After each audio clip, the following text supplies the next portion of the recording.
Elizabeth, ya está iniciándose la grabación. Gracias por hacerme recuerdo. Gracias, Inge. De nada. Ya. Bien, ahí está, ¿no?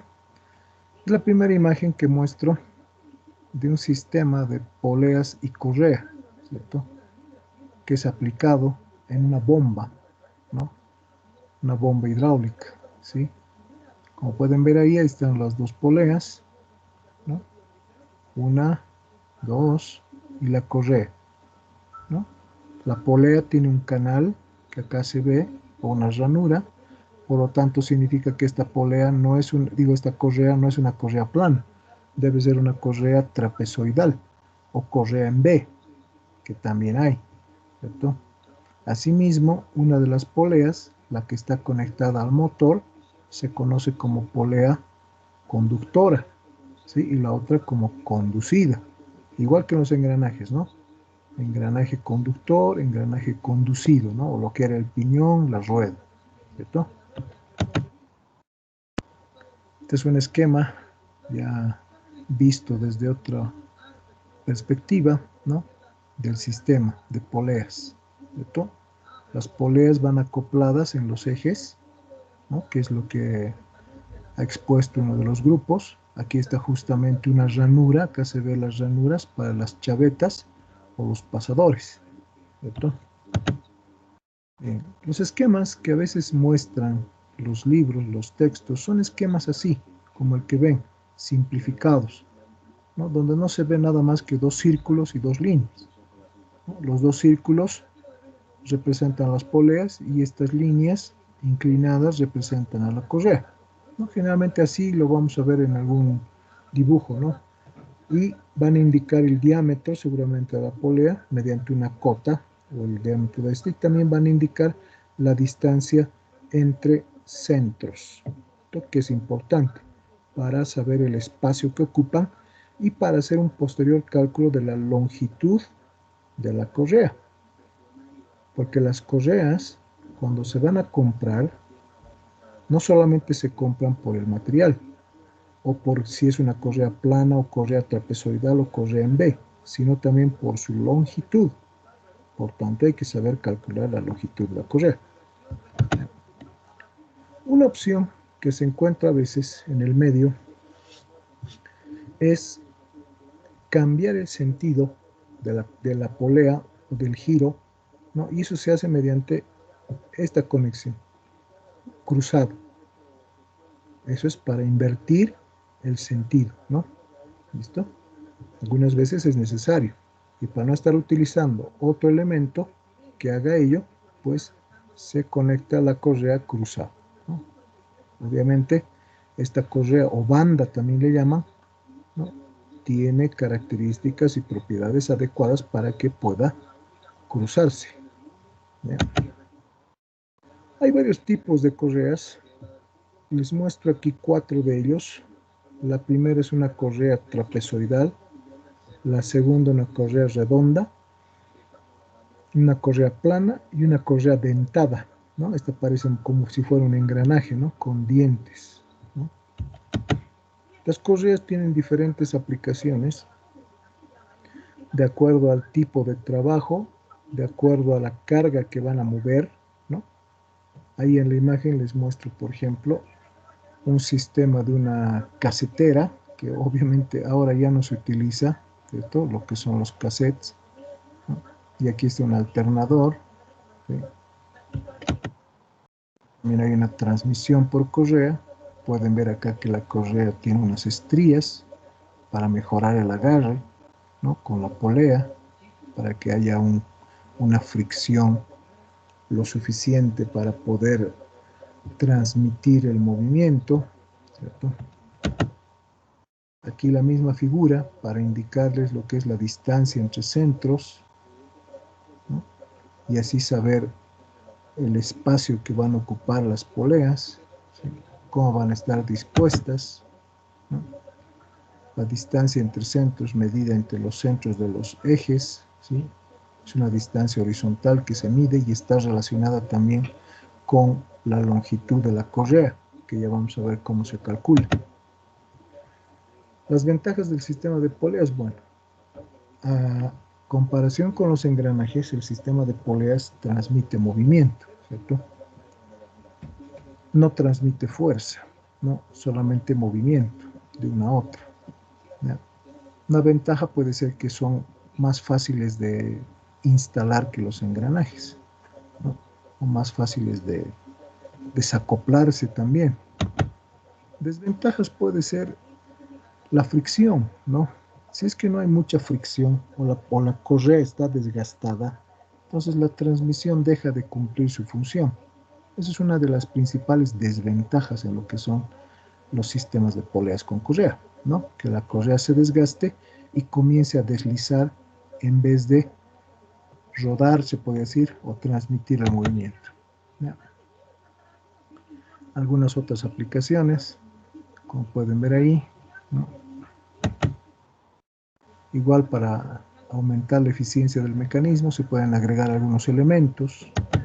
Estos elementos son por ejemplo, los denominados tensores.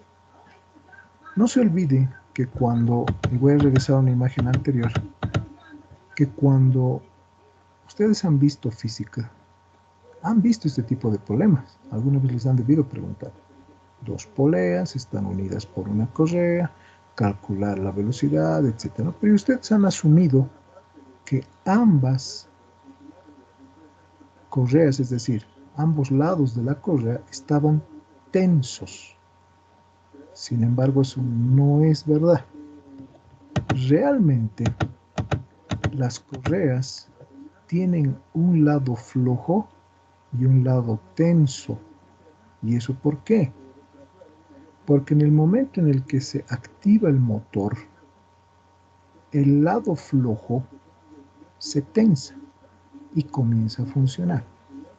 Pero si ambos lados de la correa estuviesen tensos o tensados, el momento en el que arranque el motor, estos se van a tensar más y por tanto pueden llegar a fallar, a romperse. Eso es lo que no les han dicho en física, ¿sí? Pero yo sí les decía a los estudiantes cuando dictaba física, porque sabía que algún momento iban a verlo. Entonces hay un lado flojo y un lado tenso. Sin embargo, a veces se requiere tensar un poco más. ¿Por qué? Porque tal vez la correa ya está un poco deformada por el tanto uso y ha perdido algo de su tensión. Por lo tanto, se utiliza un tensor, ¿no? Para tensar un poco más. Y eso obviamente con cuidado, porque tampoco se puede tensar más de lo debido, ya que ello provocaría la falla también de la correa, ¿no? Entonces eso hay que hacerlo con criterio y con cuidado. También a veces se utilizan poleas que se denominan poleas locas, ¿no? También hay engranajes locos, les cuento. Los engranajes locos no transmiten movimiento ni potencia, simplemente están ahí para cambiar de giro, nada más. Por eso creo que le han denominado engranaje loco, ¿no?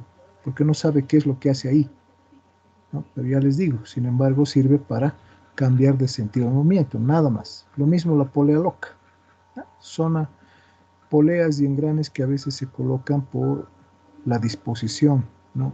Y por la necesidad. ¿Ya? La ecuación para lo que es la transmisión por correa es parecida a la de los engranajes, ¿no? Solo que esta vez no hay dientes. Hay solamente diámetros y velocidades de giro, ¿no? Entonces no hay dientes esta vez, pero es parecida como se dan cuenta, ¿no? Velocidad de giro por diámetro es igual a la velocidad de la otra polea por su diámetro.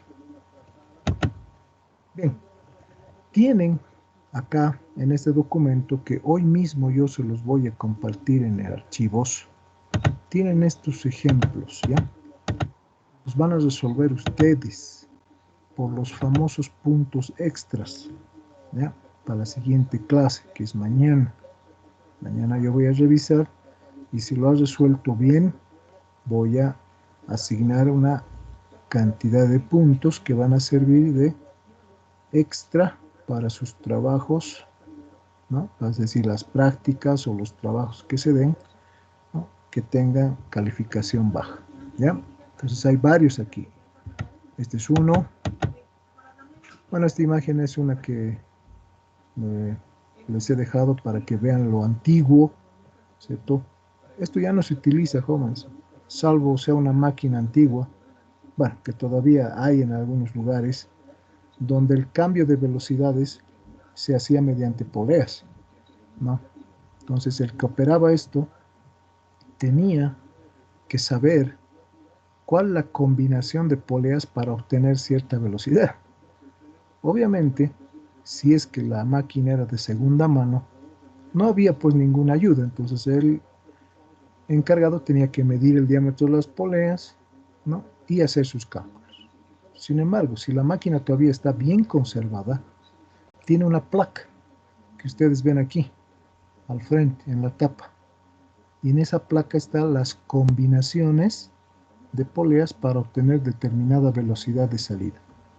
Entonces, si hay esta placa, pues lo único que uno hace es ver la figura y cambiar la correa de una polea a otra para obtener la velocidad que necesita, ¿ya?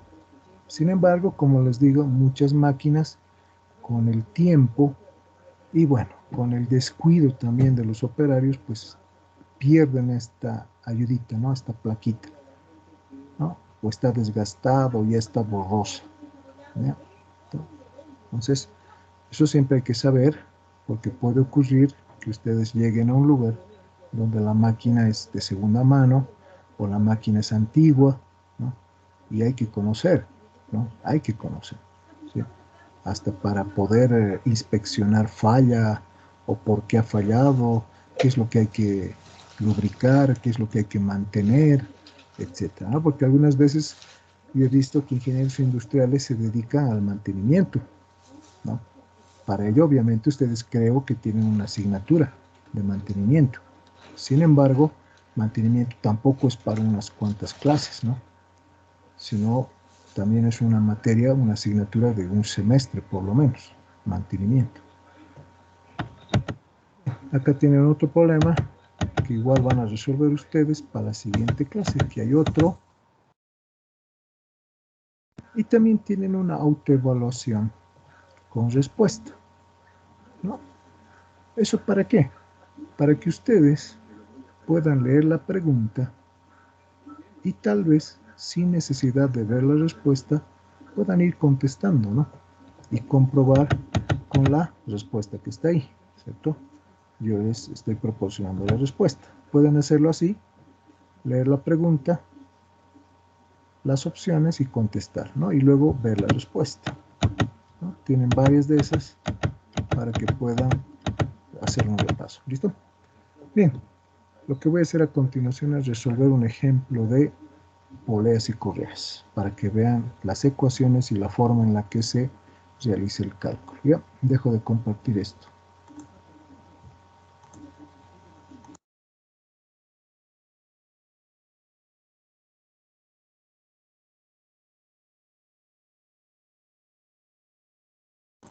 Bien, este es el ejemplo. Ya está el enunciado ahí.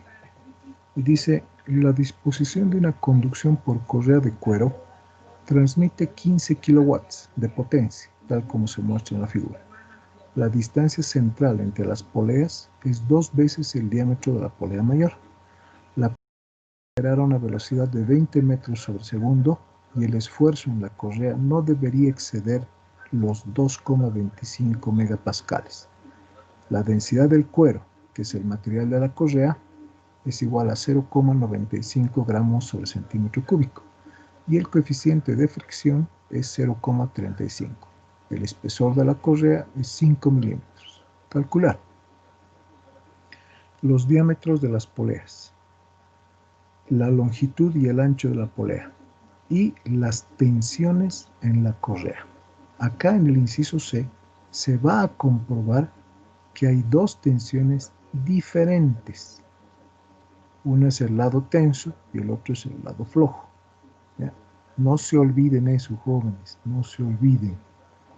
Esas son cosas básicas que se encuentran luego en la práctica, ¿ya?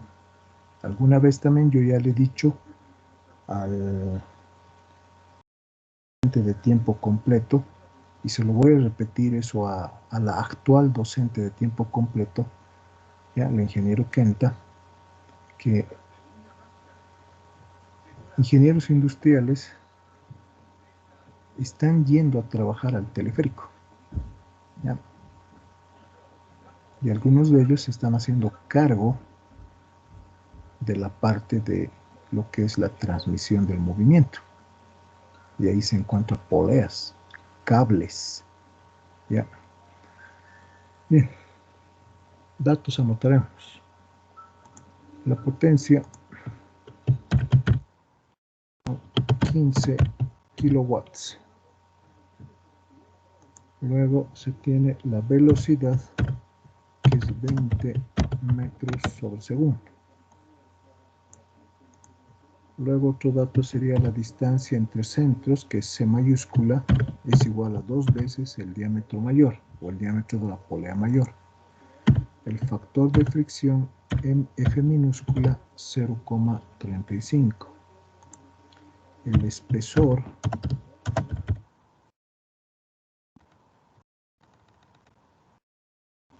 la densidad, 0,95 gramos sobre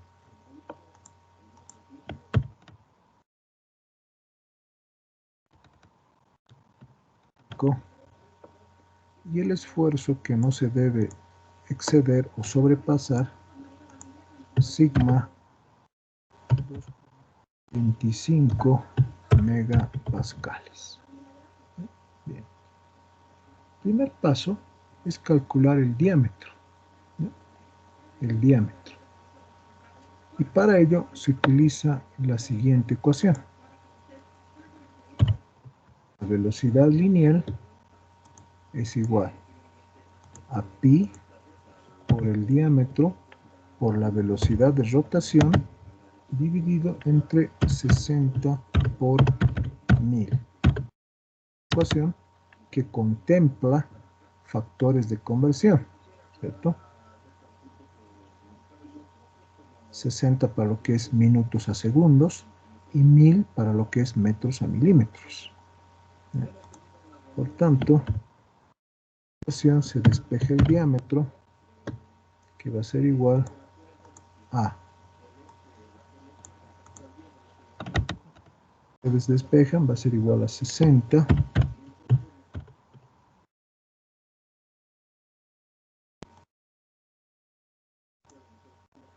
multiplicado por 1000 multiplicado por 20, todo dividido entre pi por la velocidad de rotación, ¿no? La velocidad de rotación está acá, 1440 RPM. Por tanto, el resultado es 265,26 milímetros. El diámetro no lo van a poder conseguir, ¿sí? Entonces, ¿qué es lo que se hace? Se acude al catálogo. Según catálogo de poleas, se asume un valor que está en catálogo, normalizado, ¿no? Entonces se consulta el catálogo del proveedor o de la empresa que fabrica las poleas y se observa si hay un diámetro igual a 265 o un poco mayor. En todo caso, siempre es ir por la parte superior, un poco mayor, normalizado. Entonces, según catálogo de poleas, el diámetro siguiente al 260 es el 270 milímetros. Una vez que ya se ha obtenido el diámetro menor, ya se puede calcular el diámetro mayor con la ecuación que habíamos visto en las diapositivas. Velocidad de rotación por diámetro es igual a velocidad de rotación de la otra polea por diámetro, ¿no? Entonces, despejando de esa ecuación, el diámetro mayor sería 270 multiplicado por 1440 dividido entre 480. Con lo cual esta respuesta nos da 810 milímetros. Esos son los diámetros normalizados, ¿ya? Es decir, con catálogo, bajo norma, ¿ya? Generalmente para las poleas la norma es la alemana, la norma DIN. ¿Listo? Y bueno, cada fabricante de poleas pues publica su propio catálogo donde están los diámetros a disposición, ¿ya? Entonces siempre hay que fijarse eso. No se olviden que cuando ustedes lleguen a un trabajo, lo primero que tienen que hacer, si es que se encargan de la parte de lo que es el proceso y las maquinarias, siempre hay que tratar de tener a disposición los manuales de cada máquina, ¿no? Si es que la máquina ha sido adquirida nueva, va a tener su manual y tiene que estar ahí, ya sea en la oficina del jefe de planta, del gerente, no sé, pero tiene que haber manual. En ese manual, ¿qué es lo que van a encontrar? Van a encontrar posibles fallas, posibles correcciones, qué elementos hay que lubricar, cada cuánto hay que lubricar, dónde se puede hacer el pedido de piezas a la misma fábrica o a otro proveedor, etc. Y tampoco se olviden que esos catálogos, esos manuales de las máquinas, no necesariamente van a estar en su idioma. Muchos de ellos están en portugués, en inglés y algunas veces hasta en checoslovaco, ¿ya? Así que no se olviden también que tienen que repasar esa parte, ¿cierto? Para respetar los manuales. Asimismo, también se requiere de estos catálogos, ¿no? Si la empresa compra de algún lugar las piezas o demás que necesita, tiene que tener catálogo. El fabricante le tiene que proveer su catálogo para que se pueda hacer el pedido. Entonces ahí se va a encontrar diámetros normalizados. Bien, una vez que se ha encontrado el diámetro de la polea mayor, la distancia entre centros ahora es 2 veces el diámetro de la polea mayor. 2 multiplicado por 810 y esto es igual a 1620 milímetros. Eso significa que se necesita un espacio horizontal de más o menos 1,5 metros, ¿no? Para la disposición de estas poleas, ¿no? Y eso, casi 2 metros, ¿no? 1600, 1,800 m. El siguiente paso es la longitud de la correa. La longitud de la correa está dada por, como ya les dije, no voy a consumir tiempo en lo que se trata de deducciones, ¿ya? En las lecturas que les voy a dejar, ¿no? Y enseguida voy a comprobar, creo que ya he subido lecturas. Espera un momento, voy a comprobar acá. Las lecturas que les voy a dejar, ahí está el cálculo y deducción de la longitud de una correa, lo cual ustedes van a tener que consultar, leer para interiorizarse, ¿sí?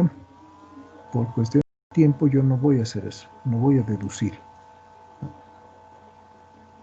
Verificaré si he puesto esas lecturas. Sí está, tienen lectura 1, lectura 2, la lectura 4 y la lectura 5. Ya, están ahí en archivos.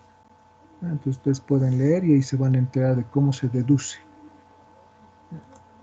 Bien, seguiremos entonces. La longitud de la correa, según ello, va a estar dada por, y se denomina con L mayúscula. Es 2 veces la distancia entre centros, pi, paréntesis, diámetro mayor más diámetro menor, dividido entre 2, más, paréntesis, diámetro mayor menos diámetro menor, elevado al cuadrado, todo dividido entre 4 veces la distancia entre centros. Ya van a ver que para esta expresión deducida con todos los detalles que van a ver en las lecturas, hay términos que se desprecian por ser términos de tercer, cuarto orden. ¿Ya? Ya van a ver eso. ¿Listo? Pero se considera que esta es una longitud casi exacta, ¿no? Bien. Reemplazando datos, 2 por 1620 pi por 810, 270, 210 menos 270, todo sobre 4 por 1620. Entonces la longitud de la correa es igual a 4.981,46 milímetros, casi 5 metros, ¿no?, de longitud de correa. Esta longitud, según la ecuación, ha tomado en cuenta estos arcos, ¿no?, los arcos de contacto o de abrace se llama, ¿no?, es decir, lo que la correa hace contacto con la polea. Y no necesariamente estos arcos son de 180 grados, no. Este punto tranquilamente puede estar aquí, formando un determinado ángulo con la vertical, el punto de contacto. Entonces ya el arco ha crecido, el arco ya no va a ser de 180. Entonces así se calcula esta ecuación, considerando ello. Ya. Bien. Luego de la longitud se tiene el cálculo del ancho de la correa y las tensiones en esta. Entonces, cálculo del ancho de la correa y esta, ¿no? Para ello se calcula primero el ángulo de lo que es contacto. A ese ángulo de contacto se lo denomina alfa sub s, ángulo de contacto, y es igual a 180 grados menos 2 veces el arcoseno de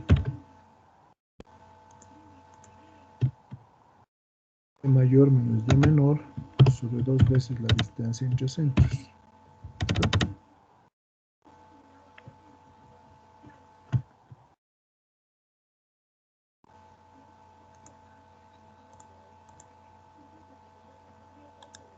Reemplazando datos, se tiene 180 menos 810, 270 sobre 2 por 120. Entonces el ángulo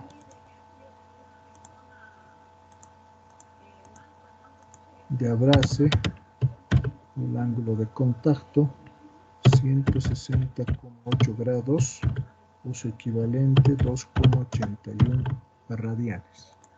¿Ya? Bien. Una vez calculado ello, ahora hay que volver a calcular la velocidad lineal, ¿no? Y a eso le conocen como verificación o corrección. ¿Ya?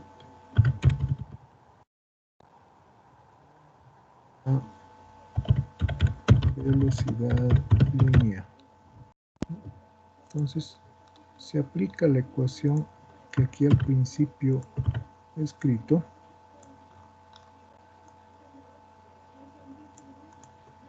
y esta vez se asume que el diámetro es el calculado, 270 por 1400.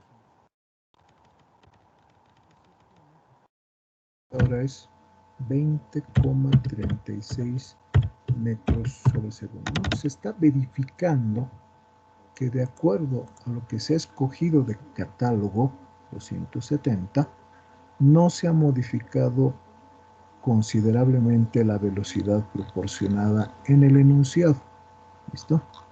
Entonces el cálculo está bien. Por eso les digo que la elección del diámetro normalizado depende del catálogo que se posea. Pero generalmente estos catálogos coinciden, porque tienen que estar estandarizados, ¿no?, para diferentes máquinas y diferentes países. Bien. Bien. A continuación se calcula el volumen de la correa. Volumen de la correa. El volumen de la correa es la mayúscula es igual a la longitud por el ancho por el espesor. Para efectos de cálculo, ¿ya?,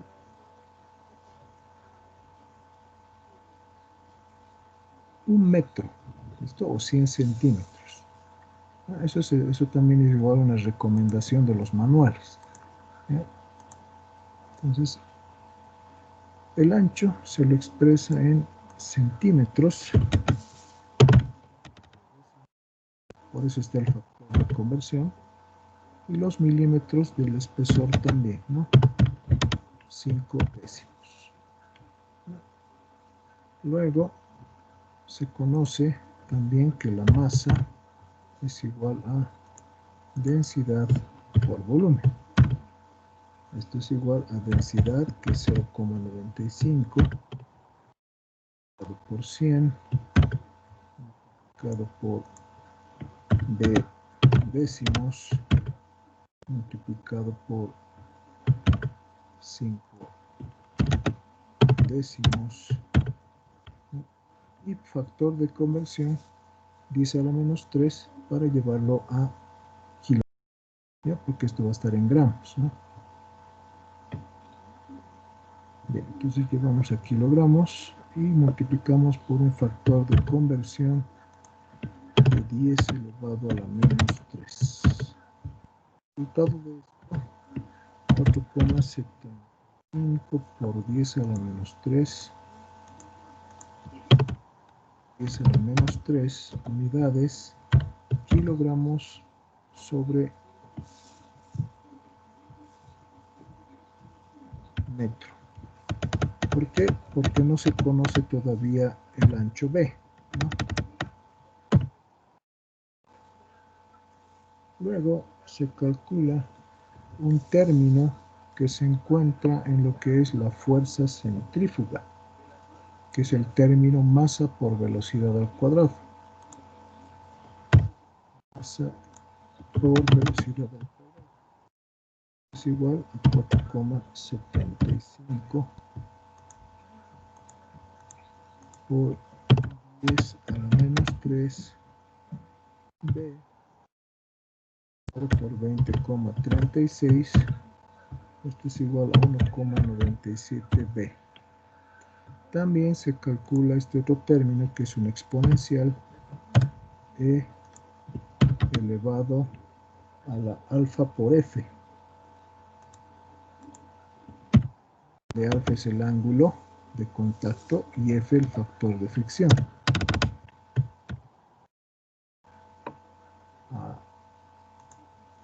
E elevado a la 2,81 radianes multiplicado por 0,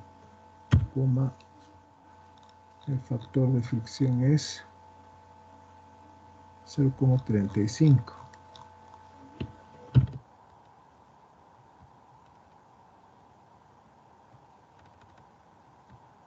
A 2,67. Todos estos cálculos se los hace con todos los decimales.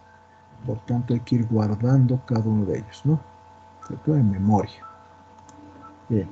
El siguiente paso es aplicar la ecuación para calcular las tensiones, que ya no es la que se acostumbraba alguna vez. Bien.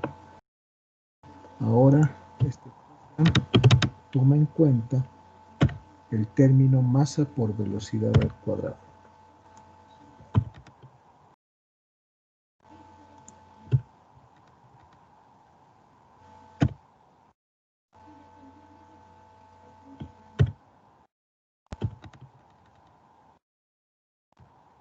igual E elevado a la alfa. No, esta es ecuación. Igual, esta ecuación se deduce, pero para ello hay que conocer física bien y dinámica circular y además otros aspectos para que aparezca el exponencial. Alguna vez se me ha ocurrido preguntar esto en examen, pero no han contestado. No, desde esa vez ya no he vuelto a preguntar porque, bueno, me he dado cuenta de que no hay conocimientos básicos. Menos 1,97b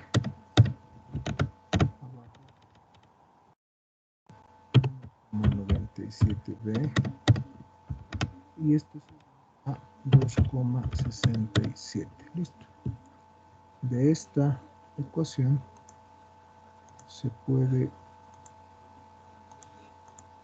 deducir lo siguiente, que la tensión 1 menos 2,67 veces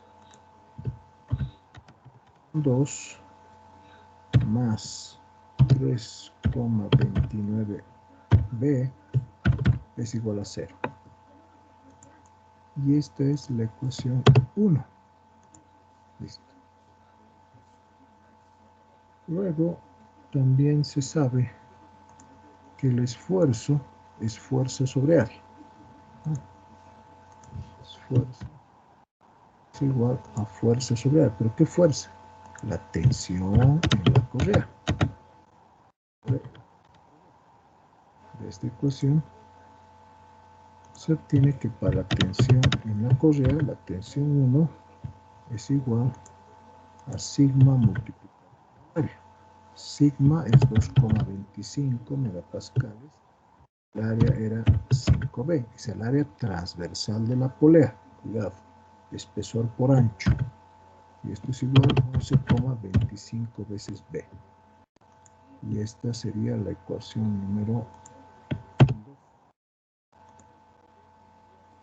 Luego, también se conoce una expresión que proviene de la física que relaciona la potencia, la fuerza y la velocidad. Potencia es igual a fuerza por velocidad. ¿Pero cuál es la fuerza? La fuerza es la diferencia entre las tensiones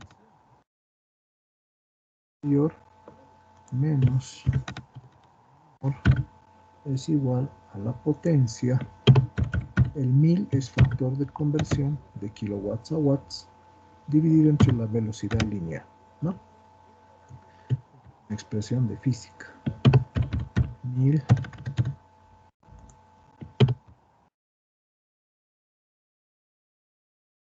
entre 20,36.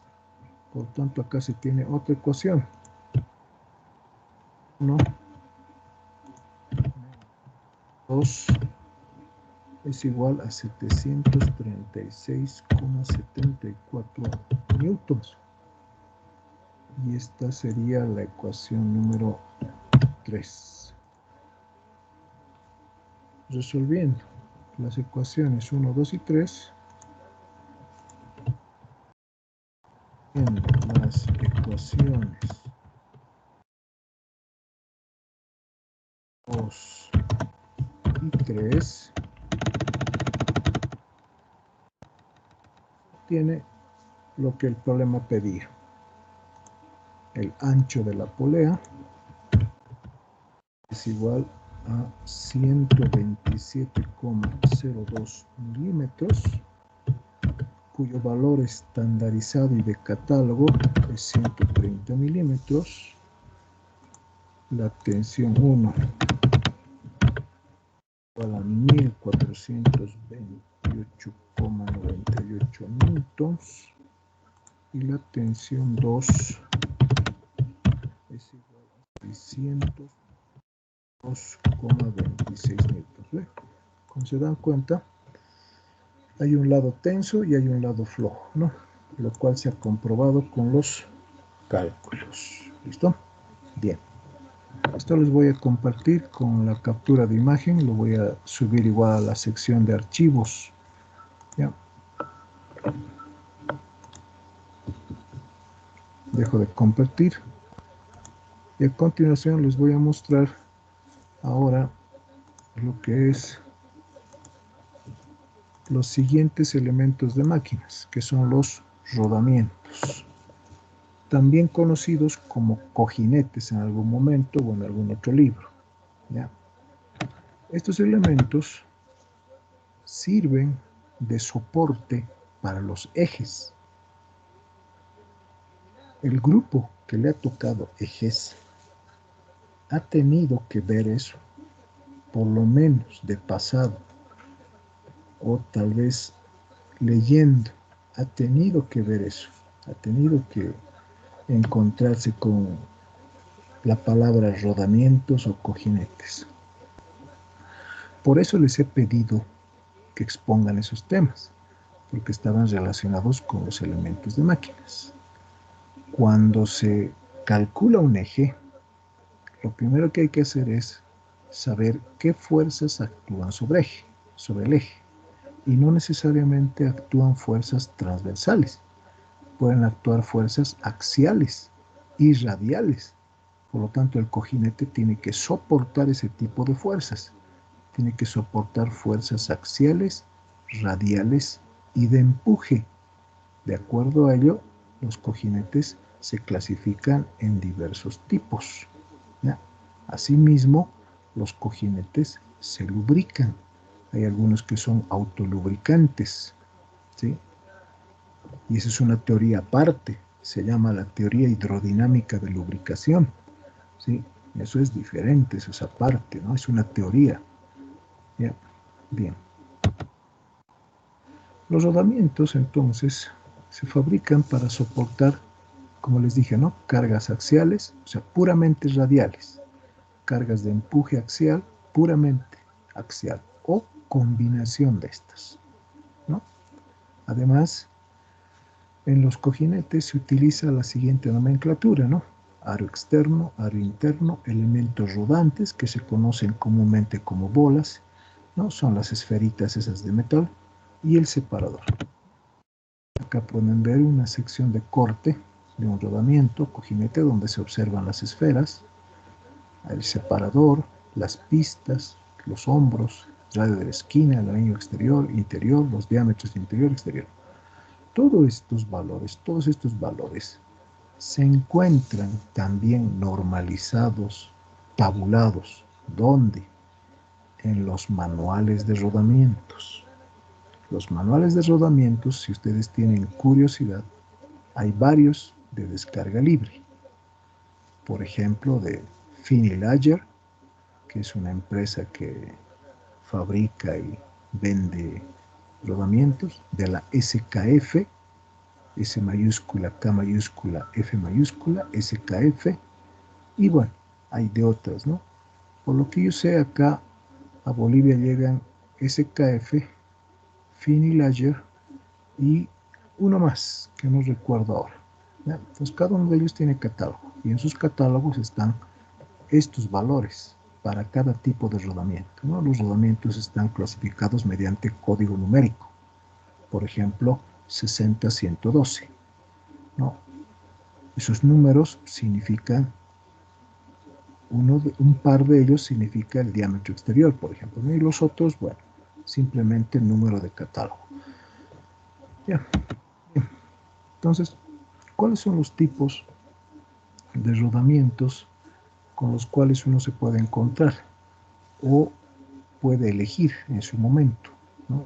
Porque seguramente a ustedes les va a tocar en algún momento especificar un rodamiento, no diseñarlo, no calcularlo, especificar. Y para especificar necesitan saber a qué cargas va a estar sometido, ¿no? Entonces, para especificar hay que conseguir un manual, hay que conocer el tipo de cargas a los cuales puede estar sometido, ¿no? Los tipos de rodamientos estos son los siguientes, ¿no? Ahí hay de ranura profunda, con abertura, de contacto angular, con tapa, sellado, con autoalineación, con doble fila, autoalineante, de empuje autoalineante. Hay varios y todos ellos tienen su aplicación. ¿Dónde está eso? En el catálogo. Ahí en el catálogo dice, ¿no? Unas 4, 5 o 10 páginas de cojinetes de ranura profunda y dice, ¿no? Adecuado para carga axial, carga puramente radial, adecuado para velocidades de giro de tanto a tanto revoluciones, etc. Curiosidad, jóvenes, descarguen un catálogo de rodamientos y me van a comentar la siguiente clase que han encontrado ahí. Bien, hay otros también, otros cojinetes, por ejemplo, en vez de tener esferas, ¿no? Tienen cilindros, ¿no? Pequeños cilindros, o tienen troncos de cono, que son los rodamientos cónicos, ¿no? ¿Eso por qué? Por la superficie. Si hay mayor superficie de contacto, soporta mejor las cargas, ¿no?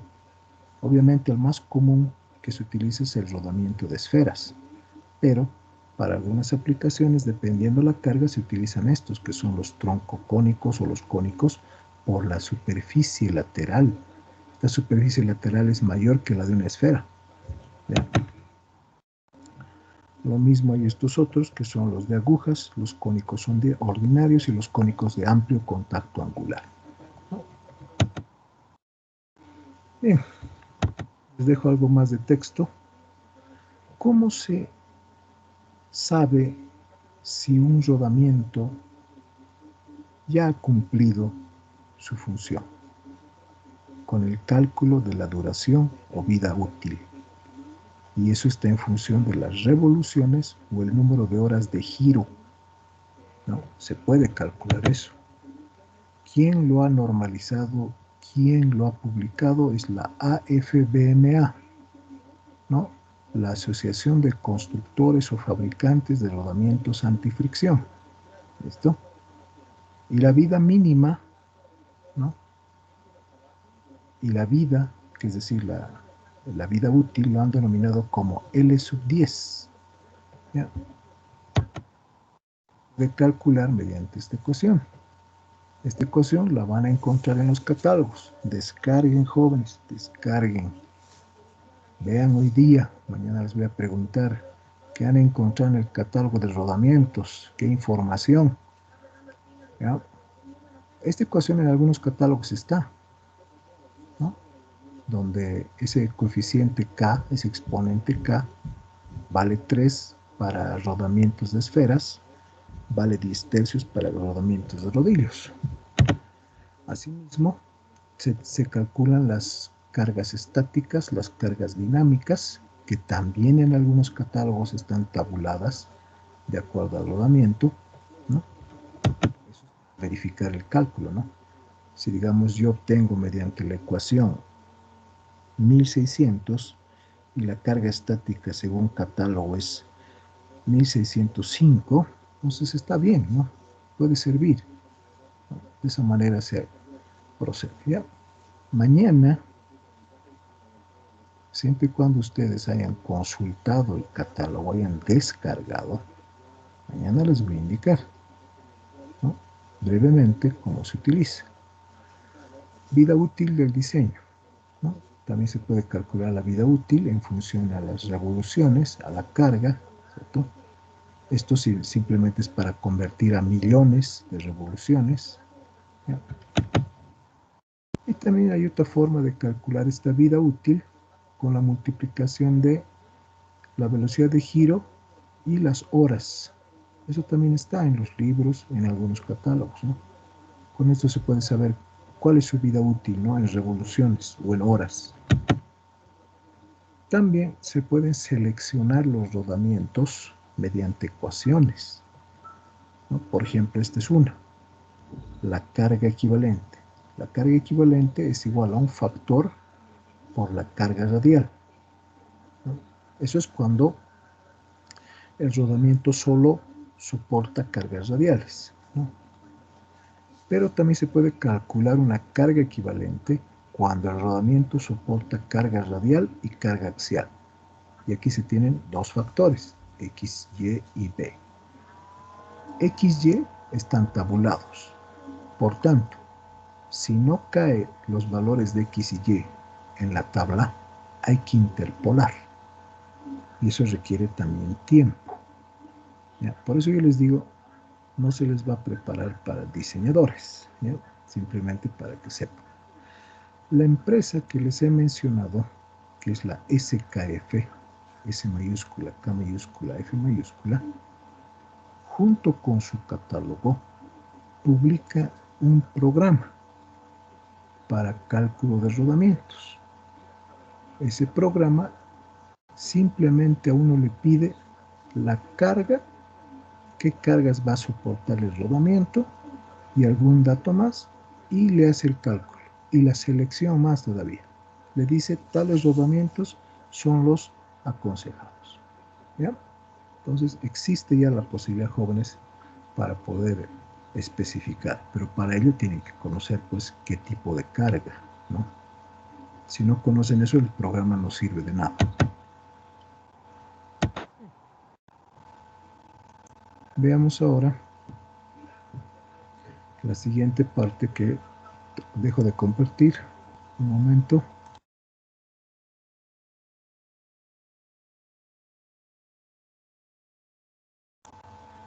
Los siguientes elementos de máquinas, según el contenido de la asignatura, porque me guío en eso, son los sujetadores, ¿eh?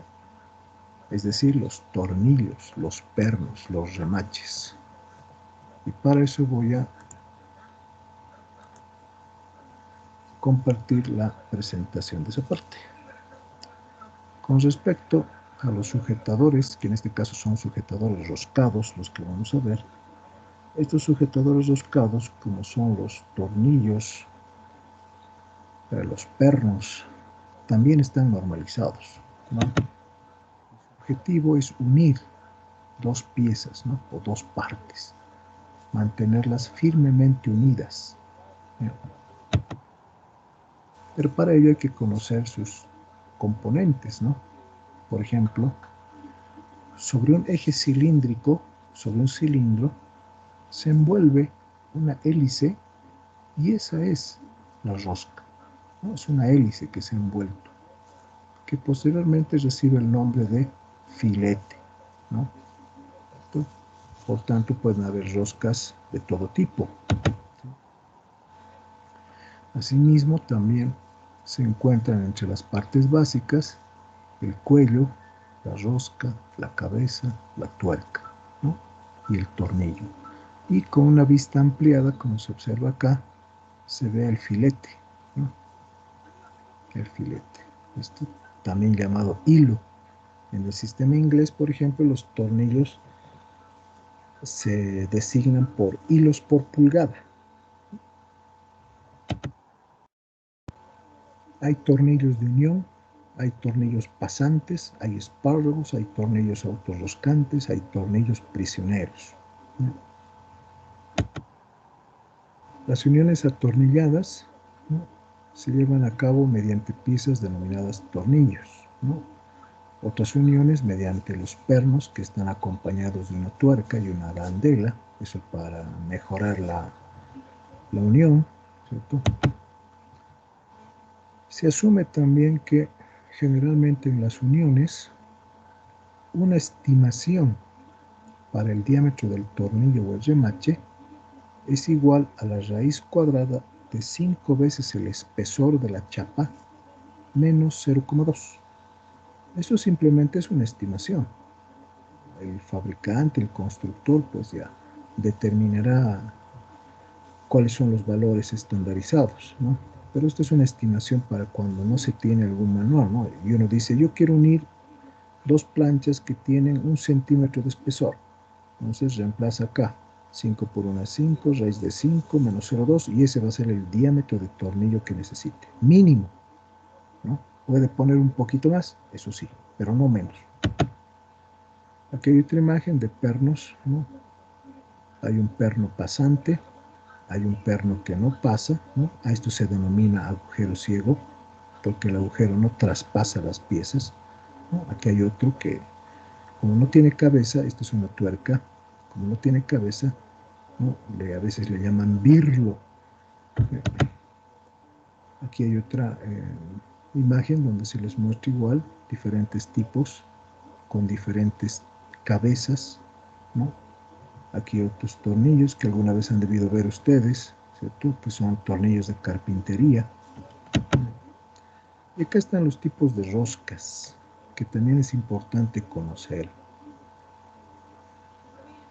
Las más utilizadas son esta y esta. Comunes, ¿no? La rosca triangular es conocida como rosca Whitworth en el sistema inglés. Esta rosca circular es conocida como rosca Edison. ¿Por qué? Porque esta rosca la van a encontrar en los bombillos, ¿sí? En los denominados focos. Esa es rosca circular o rosca Edison.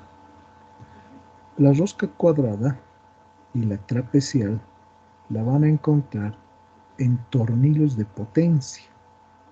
Por ejemplo, si alguien tiene o ha conocido una gata para lo que se utiliza levantar los automóviles y cambiar la llanta, el neumático, si no tiene gata hidráulica, debe tener una gata mecánica.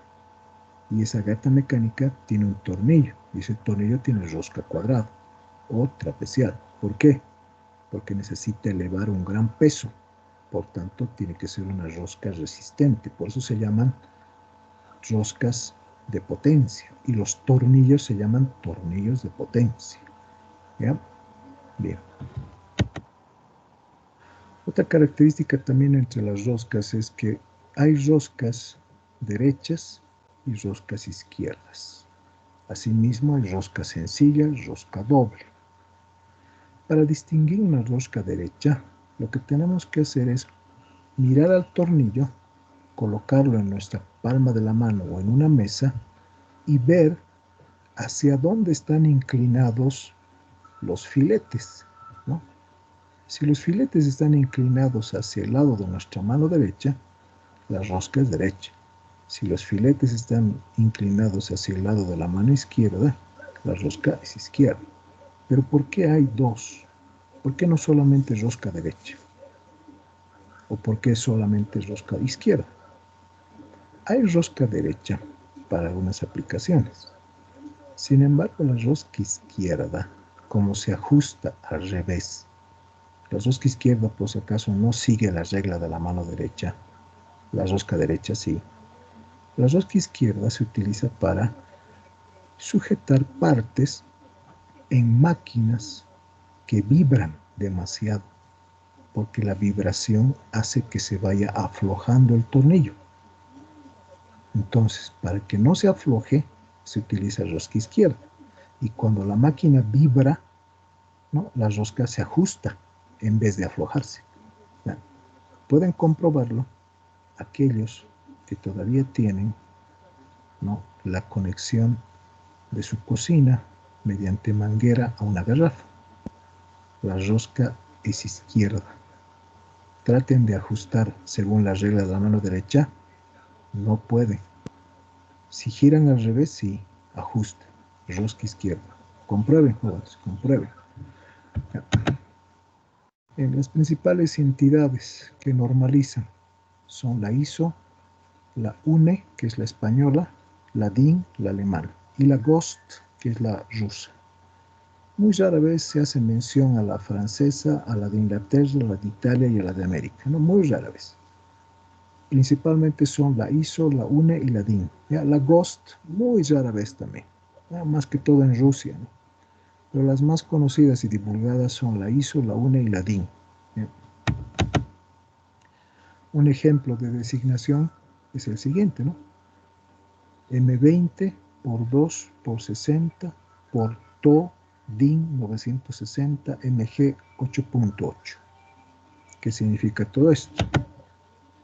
M20 por 2 es la designación de la rosca. Seguramente M es porque es rosca métrica, 20 milímetros, paso 2 milímetros. Longitud del vástago, 60. To es en la cabeza, ¿no?, que tiene forma de plato. No, la norma es la 960. MG significa la ejecución y precisión de medidas y 8.8 la clase de resistencia. ¿Ven? También hay otros pernos o tornillos que se simbolizan en la cabeza. En la cabeza tienen unas estrías, ¿no? O tienen una letra y un número.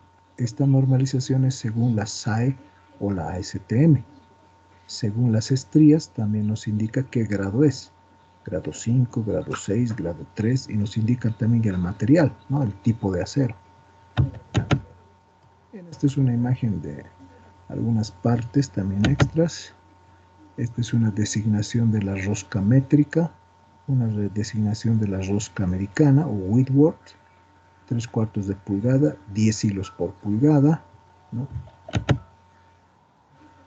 Y acá les dejo con lo que son las ventajas, ¿no? Ventajas de las uniones por pernos o tornillos. ¿Qué ventajas tienen? ¿Sí?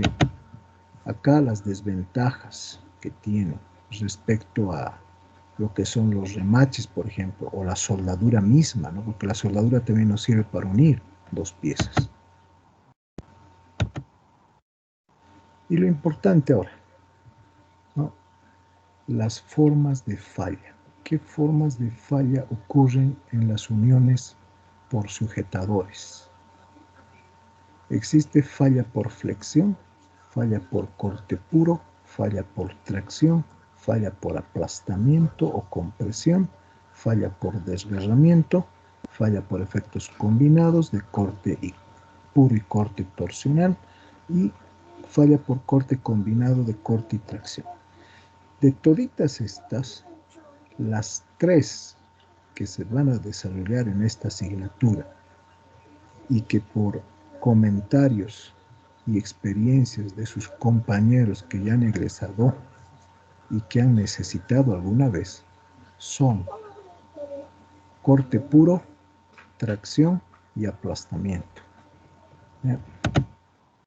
Y aquí pueden ver una imagen, ¿no?, de lo que es una falla por tracción, una falla por aplastamiento y una falla por desgarramiento. Esta es una falla por flexión, ¿no? Las ecuaciones, por si acaso, si algún momento las necesita, para calcular un tornillo perno remache a flexión. Aquí está lo que vamos a usar nosotros, que es la falla por corte puro. Esta es otra que vamos a usar nosotros, que es la falla por tracción. Y fíjense que esto viene de la definición básica: fuerza sobre área. Pero ustedes dirán, área, ¿y por qué está ahí B, N, D, E? ¿Qué es? Si a mí me han dicho que área solamente era pues un círculo, un cuadrado, un rectángulo. Bien, ahora van a aprender que en este tipo de uniones, estos son los tornillos o remaches, hay dos. Hay una línea donde están conectados dos o más remaches, ¿no? Entonces esta N mayúscula indica la cantidad de tornillos o remaches en la línea más probable de falla. D es el diámetro de cada uno de ellos, B es el ancho de la placa y E es el espesor de la placa perpendicular a la pantalla. Entonces, ¿qué nombre recibe esta área? Se conoce como área neta. ¿Y por qué es área neta? Porque se ha descontado la cantidad de agujeros y solamente se está tomando en cuenta esta parte, la que no tiene agujeros. Bien, hay falla por aplastamiento, ¿no?, donde otra vez es fuerza sobre área, pero esta vez el área para el aplastamiento es el espesor por el diámetro. Ya se los voy a hacer un dibujo dentro de un momento, o mañana tal vez, cómo se ve esta área, ¿no?, cómo se observa esta área. Entonces, para desgarramiento, listo, ¿no? Bien. Estas son las fórmulas. Se los voy a dibujar ahora esta área, ¿ya? Esta, la de aplastamiento, para que vean, para que tengan la idea de dónde proviene, ¿ya?, y por qué se llama aplastamiento o compresión. Dejo de compartir, comparto ahora.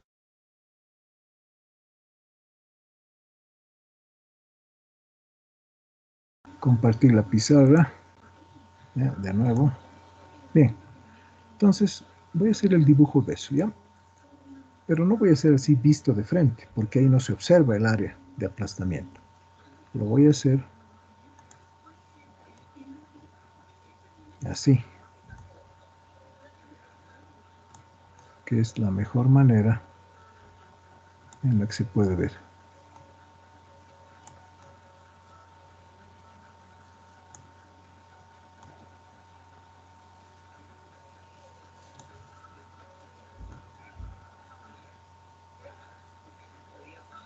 Bien.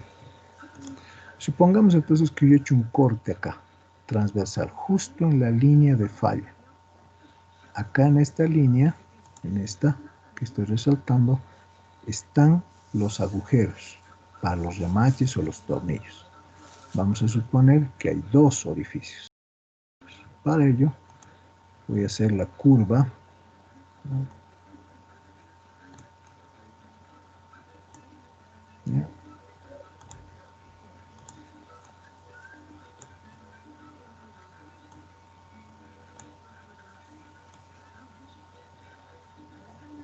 Así más o menos. Listo. Y acá voy a copiar para hacer el otro, ¿no? Como hemos cortado, estamos cortando justo en la mitad, ¿no? Justo en la mitad. Ahora, como hemos cortado, acá van a surgir líneas, ¿no? Ahí, aquí, aquí. Luego, para que ya se pueda observar lo que estoy queriendo representar, quito esta línea y completo con esto.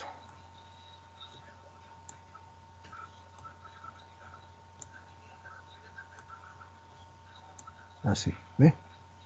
Y abajo lo mismo.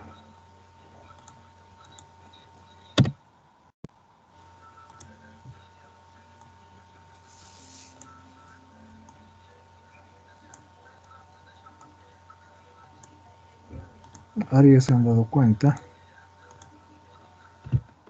de esa figura, ¿cierto? De cómo es un corte.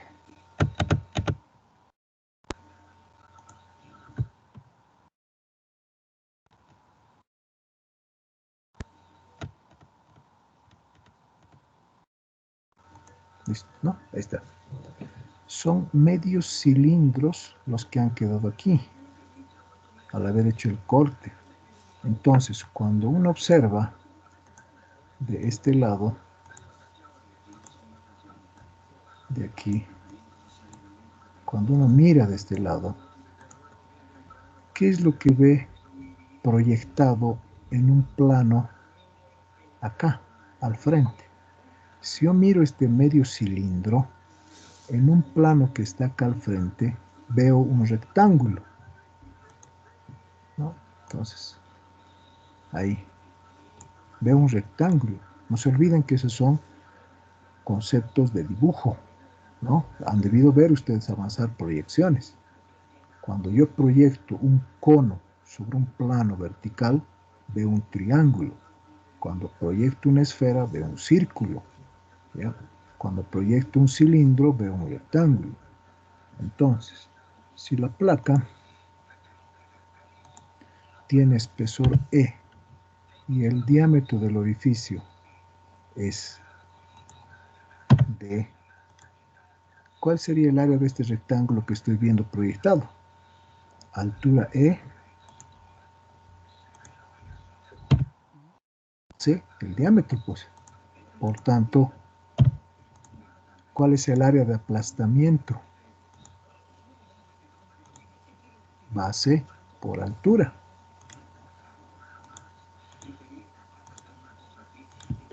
Área de compresión o aplastamiento es base por altura. Y esa era la fórmula que han visto ustedes en las diapositivas para aplastamiento. Espesor por diámetro, diámetro por espesor. De ahí sale. Y ahora para el área neta. El área neta área neta igual a ancho de la placa menos n veces el diámetro de los tornillos o remaches por el espesor. Entonces acá también mirando de este lado se puede ver cuál es el área neta. Si al ancho de la placa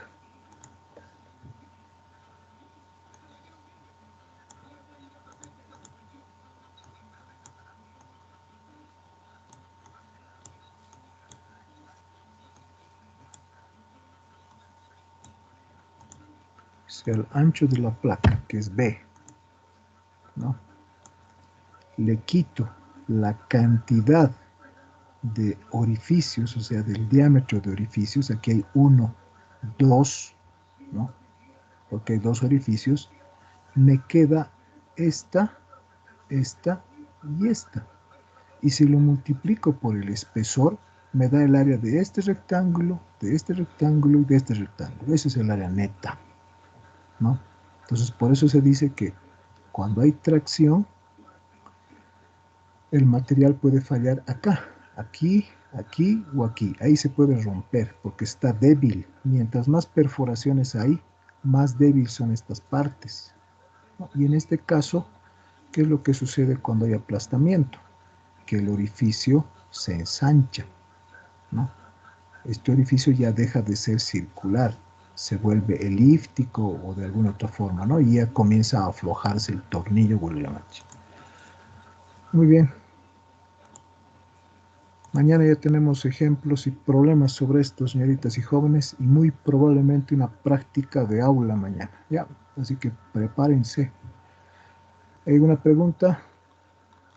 Observación, consulta. Levanta la mano, por favor.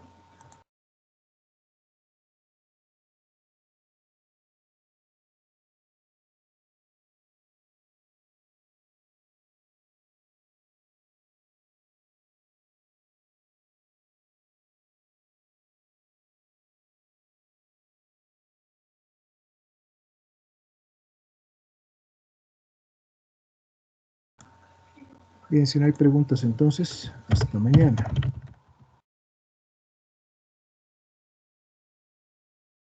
Hasta mañana, ingeniero. Hasta mañana, René. Que le vaya bien. Sí. Mañana, ingeniero, muchas gracias. Ingeniero. Hasta luego, Inge, que tenga buen día. Igualmente ustedes. Hasta luego, Inge. Hasta luego. Hasta luego, Inge. Hasta luego, que les vaya bien.